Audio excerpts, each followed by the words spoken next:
Hey guys, the Resolute Stash here, bringing you another Plants vs. Zombies Garden Warfare video. In this video, I am playing Team Vanquish, which is pretty much team deathmatch. This mode pits up to 12v12 gameplay, with one team being plants and the other team being zombies. Before each match starts, you are assigned to either the zombies or the plants. But you do switch sides after each match, provided you stay in the same lobby. I find that this helps keep the gameplay interesting and ensures that you don't get stuck playing the same side every time. In Team Vanquish, the two sides fight to be the first 250 vanquishes or kills. Reviving a teammate before they die will subtract one vanquish from the enemy team. And in this video, I chose to play as the pea shooter as my character. I find that the pea shooter is a very solid choice. The main weapon, the pea shooter, is very accurate and is pretty good at long range, although it does have a rather slow rate of fire, which can be a setback, especially when the enemies get closer to you. It does have some very useful abilities though.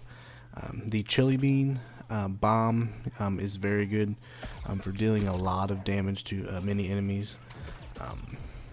You have to pretty much get it pretty close to them, but it does do a lot of damage. It does not fire very far when you use it, but if you can get it in a key strategic area where a lot of enemies are, you can deal a lot of damage and a lot of times kill several of the enemies there. Also, the hyper ability is very useful. Most characters in this game are not very fast and do not have a sprint ability. You can really get an upper hand using the hyper ability to get around faster. You also jump really high when you use it. So there are some maps where you can get on top of some rooftops or some higher places and get some elevation on the zombies. I find using the hyper ability in combination with the Gatling pea gun ability is a great combination. The Gatling pea gun, you plant in the ground and you shoot 100 rounds very fast into your enemy. But if you can use this, get up on a high building, plant yourself in the ground, get some elevation, it can be very useful. One thing you do need to be aware of though, when you're using this ability, you do plant yourself in the ground, so you are not able to move, which can be a problem. It'd be easy for the enemy to get up close to you and take you out. And again, that is why I recommend using it on a high surface, such as a roof or something, because it's very unlikely that any of the zombies will be able to get up to you.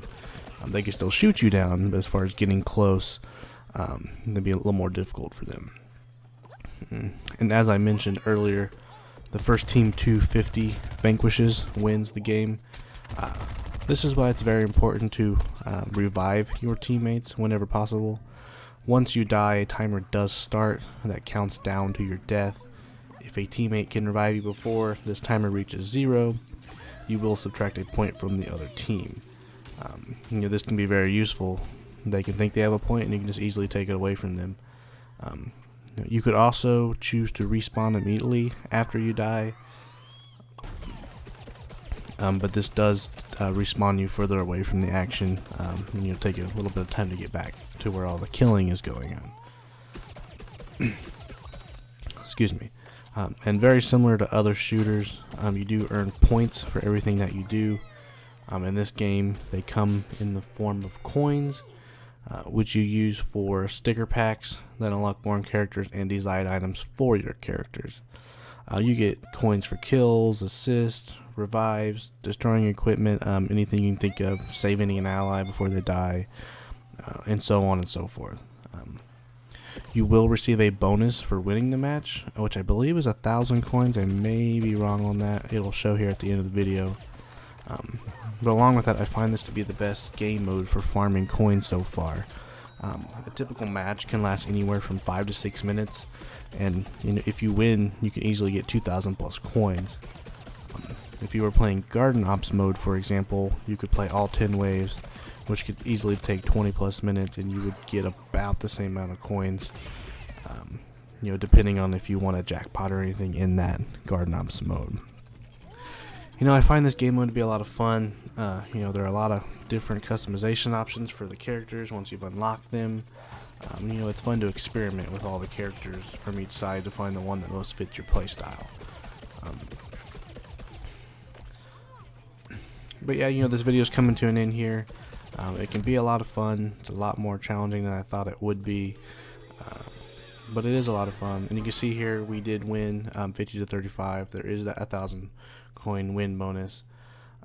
And also here at the end you'll get some stats. See how many vanquishes you had, kills, among other things. But again, thank you for watching this video. I'll see you next time.